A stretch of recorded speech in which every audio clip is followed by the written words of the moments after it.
Hi, good morning, Mark. Good morning, my dear classmates. My topic is using call to enhance L2 learners' vocabulary learning. I hope you're going to enjoy my presentation. Here are my research questions. Actually, my motivation comes from my students. From the questions raised by my students, I can easily tell that vocabulary learning has challenged them to the fullest. Therefore, I want to take advantage of this exploration to investigate what code-based tools I can utilize to enhance L2 learners' vocabulary learning, and also how can I incorporate them really well for pedagogical practices. So why do we need more research on this topic? I have three reasons to offer. First of all, traditional vocabulary teaching contests, including sheer memorization of the target language word list, are very ineffective. And these processes always make students feel vocabulary learning is a tedious experience of memorizing so many words. Also, in terms of word size, the previous studies show that L2 users have to learn at least 3,000 words for conversations, 9,000 words for reading, which is a formidable challenge for L2 users. Last but not least, when implementing technology-enhanced learning, unfortunately, there are way too many language learning programs or resources on the internet, and students or teachers, they might find it a little bit overwhelming and lost in all these fascinating but somehow intimidating opportunities. We know too much of a thing cannot be a good thing. Now let's take a look at the quantitative study conducted in 2013. It investigated the short and long-term effectiveness of two vocabulary learning approaches, namely the vocabulary notebooks and a code program with a spaced repetition. Based on the results, in terms of short-term gains, similar statistically significant gains were made for both groups. However, in terms of longer-term gains, the call group performed better, which means compared with the paper-based mode, call mode works better for the development of vocabulary learning. Another empirical study conducted in this area in 2014, effects of interactive versus simultaneous display of multimedia glosses on L2 reading comprehension and incidental vocabulary learning. This study is a quantitative study using ANOVA analysis, which examined the effects of interactive versus simultaneous display of visual and verbal multimedia information on incidental vocabulary learning and reading comprehension of L2 learners with lower proficiency levels. The results indicated that the participants used the glosses less frequently when they were given the control over access to the type of multimedia information. Also, simultaneous display of multimedia information led to better performance on reading and vocabulary tests. These results are in line with the generative theory of multimedia learning, which posits that presenting verbal and visual information simultaneously reduces cognitive load and results in better learning process. Now let's move on to another research methodology, mixed methods. The study vocabulary learning and retention through multimedia glossing was conducted in 2019 using mixed methods, ANCOVA, a questionnaire, and interviews.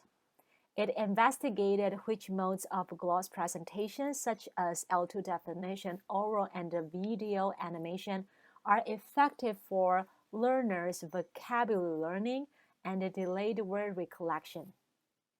Based on the quantitative data, dual glossing modes were more effective than single glossing modes for many test sessions. Also, the qualitative data indicated that learners prefer the dual glossy mode of L2 definition and video animation. Now, let's take a look at the latest study in this area conducted in 2022. It investigated the impact of using one VR app called Mondly on adolescent EFL learners' vocabulary learning. The study is a mixed method study using an independent sample t-test, the questionnaires interviews to examine the effect of VR on EFL learners' vocabulary learning. Based on the result, the VR players' vocabulary learning and retention was higher than the video watchers. Also, the majority of the VR players felt that VR-mediated vocabulary learning was motivating and beneficial. Now, let's take a look at the qualitative study conducted in 2020 using questionnaires and interviews to investigate the perspectives of learners using Quizlet. The results indicate that the students in the present study demonstrated very positive attitudes toward the use of Quizlet in English vocabulary learning. The students, they perceived Quizlet as very useful program, and they reported the intention to use it in the future. This study conducted in 2020 is a quantitative study using a standardized test to measure the language proficiency of the subjects to investigate the effects of call on EFL learners' vocabulary learning.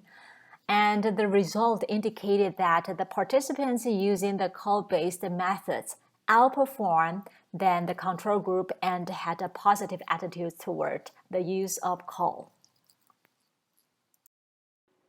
The quantitative study conducted in 2021 investigating the effect of applying a call-enhanced vocabulary learning software on the development of EFL students' vocabulary acquisition. The results indicated that L2 vocabulary learning was more productive when the call-enhanced flashcard program was used for the learning processes. Now let's take a look at the first pedagogical article I would like to introduce. It was published in 2004. It was about the evaluation of call, initial vocabulary learning. Based on the article, it suggested that vocabulary learning posits that productive recall should strengthen learning of new vocabulary items. Call can provide both the opportunities for productive recall and the feedback to motivate repeated. Here, I have to emphasize the word repeated efforts to reproduce new items. Therefore, the author suggested that call is pretty effective in introducing new vocabulary in class, and such effectiveness is enhanced by designing call-based exercises. Also, call works really well for sustained periods, even in some circumstances where students' motivation is not that high. Accordingly, to provide rich environments for students to learn vocabulary, call is highly recommended for pedagogical practices in this article. Now let's take a look at another article published in 2011. The article is about an in-depth review of text message vocabulary learning.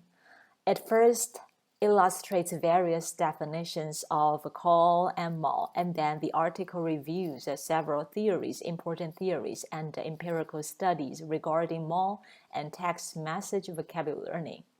And then the advantages and disadvantages of using mall to improve vocabulary learning are discussed in this article. So, based on the author, it is suggested that text message technology and vocabulary learning should be integrated in a complementary way by taking advantage of the feature of call. That is, Learning vocabulary can be inside the classroom or outside the classroom, can be anywhere, anytime. It's ubiquitous. Now let's take a look at a paper talking about one specific code-based tool, that is multimedia games. This article was trying to review literature related to the effect of multimedia games on language learning. So, some very important concepts of incidental and intentional vocabulary learning are introduced and discussed in this article. Also, some other aspects of vocabulary learning are also discussed in a very concise way. Last but not least, the article explored several different effects of multimedia games on vocabulary learning. Based on the author's recommendations, it is suggested that because of the advancement in all kinds of different technologies, including multimedia games, VR, VW, more research investigating the effect of this kind of a technological development on vocabulary acquisition should be further investigated to be further pinpointed to effectively help students use code-based tools to facilitate the whole process of learning vocabulary. Now let's take a look at the synthesis of using code to enhance vocabulary learning. Based on the previous studies, we can know that code can enrich the learning environments with multimodal support, which can better help the learners to scaffold their development of vocabulary learning by helping them contextualize the learning process. Also, call can better improve vocabulary learning than traditional vocabulary learning methods because call allows students to have a more interactive, immersive, and simultaneous or ubiquitous learning experiences and interaction. Also, because call can provide real-time interactivity such as multimedia games, VR or VW, or synchronous feedback such as text messaging applications, there is the consensus that call can definitely help enhance learners' engagement through this kind of a more dynamic interaction with the call-based tools. Let's take a look at the disagreement in this topic. Different scholars, they have different perspectives about the use of mall or call. The transition from the call to mall has been argued for their different features. For example, some scholars, they argue, why mall, why not call? Because they think call is better. Call has more features such as hyperlinked, media-rich, interactive, simulated, collaborative, multimedia, enhanced features and such. However, other scholars, they argue, why call, why not mall? Because mall can facilitate situated learning and it is more spontaneous, ubiquitous, and mall device is more lightweight. Also, call-based tools would generate time-delayed communications and it's asynchronous. However, mall-based tools can generate instant delivery of communication, which is more synchronous and spontaneous. So, where are we now? From the previous studies, we can know students' satisfaction levels to the vocabulary learning conditions under the computer-based mode is higher compared with the traditional modes. So we can know the call mode has been more favorable to the students, especially during their self-directed learning.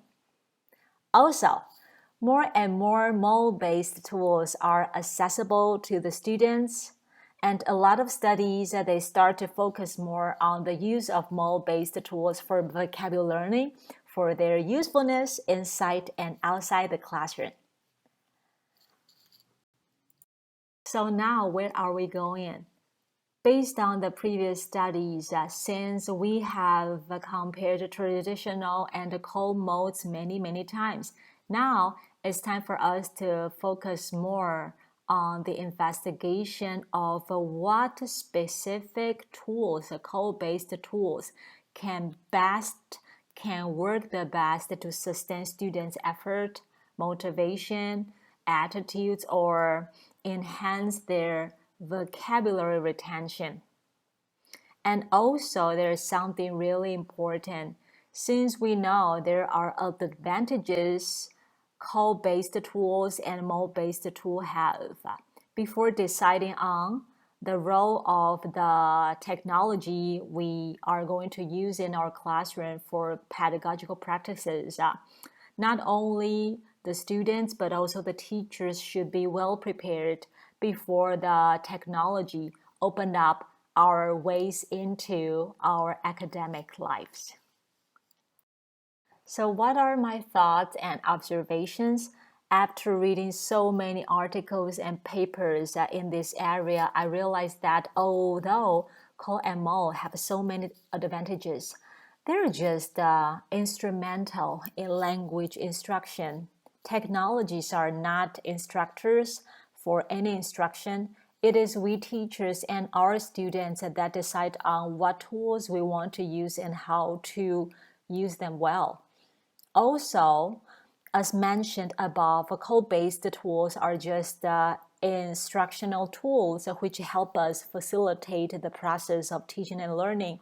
So, to ensure the effective use of any tool in language learning, the very specific and thorough guidelines of applying code-based tools are required for the effective second language pedagogy. This is the end of my presentation, and thank you for your listening.